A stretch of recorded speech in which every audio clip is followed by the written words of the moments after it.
Hey everyone, welcome to Plants and Politics. So according to a new study conducted by IRS researchers and several economic professors, the wealthiest 1% of Americans do not report, they just refuse to report, approximately 21% of their income. And the authors of this study and this report that they put out caution that this is likely an underestimation. So this is a conservative number. And out of that 21%, which again is a low estimate, the report states that the wealthy shield approximately 6% of that 21% using offshore accounts or private businesses and corporations, which allow them to play around with the reported figures. To make matters worse, audits have plummeted. According to Syracuse University researchers, audits conducted on millionaires' tax returns dropped by 61% between 2010 and 2018.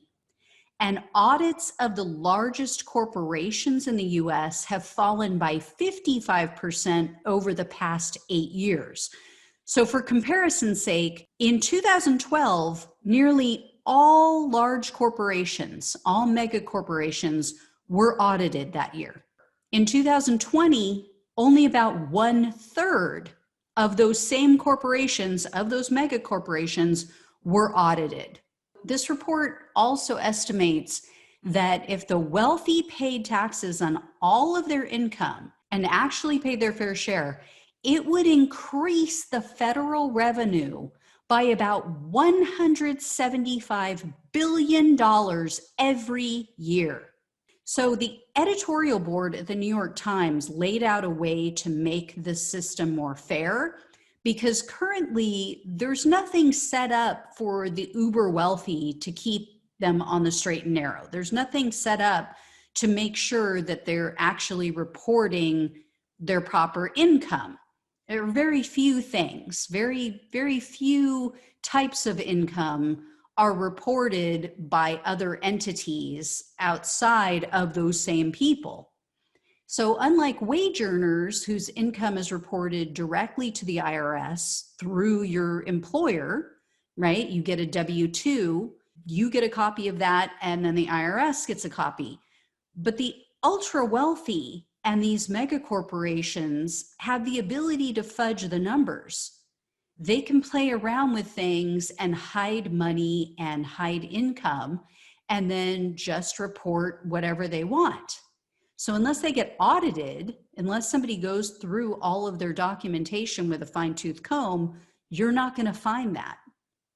So the New York Times editorial board suggests that they should create a third-party verification system where banks would provide the IRS with annual statements that show money flowing into and out of their accounts.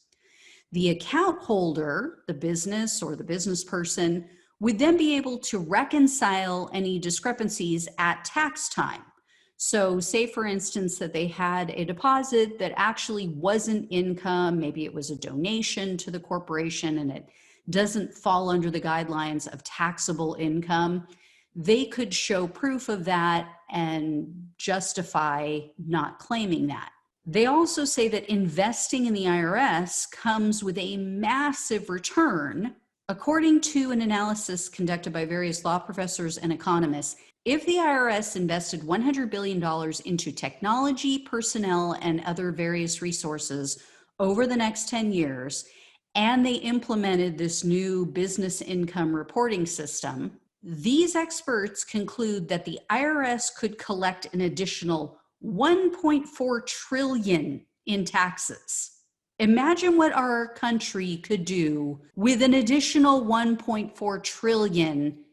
If someone said to you, hey, if you put 100 billion in, I'll give you 1.4 trillion back. Would you not do everything in your power to come up with that 100 billion and make it happen? I mean, we would probably be happy with the 100 billion, but I'm just saying, it's a huge return.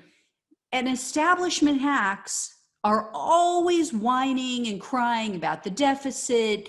while at the same time, they're giving these same greedy bastards more tax breaks, more tax loopholes that they don't need, obviously.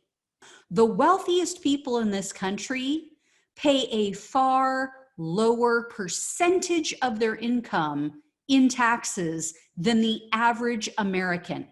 The average worker, the average person working at McDonald's, working at Walmart, working at a restaurant as a server is paying a larger chunk of their income percentage-wise as taxes than the wealthiest people in this country.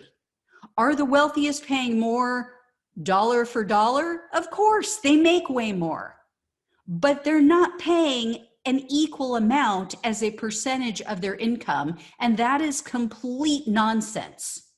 That is insanity. So we don't necessarily need to raise taxes on the wealthy, although I think we should. I think we should have a wealth tax, but we absolutely need them to pay what they owe and stop ripping off the country.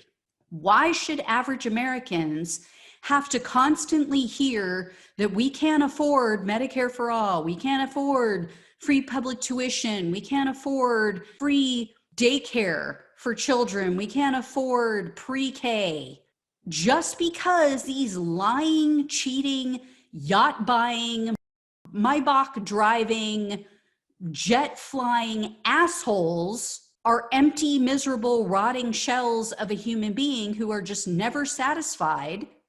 And so they're unwilling to give up any money because that's the only thing they have that makes them happy. And so they refuse to pay their fair share. And I bet if you went and you asked any of them, they'd call themselves good Americans. I'm a patriot. We saw some of them at the Capitol on January 6th. Yet they have no problem ripping off the country they claim to love. You're a patriot? Then pay your freaking taxes. Stop hiding your money. Stop ripping off the country. That's the real trickle-down economics in this country. You want to see true trickle-down economics at work? The shit rolls downhill.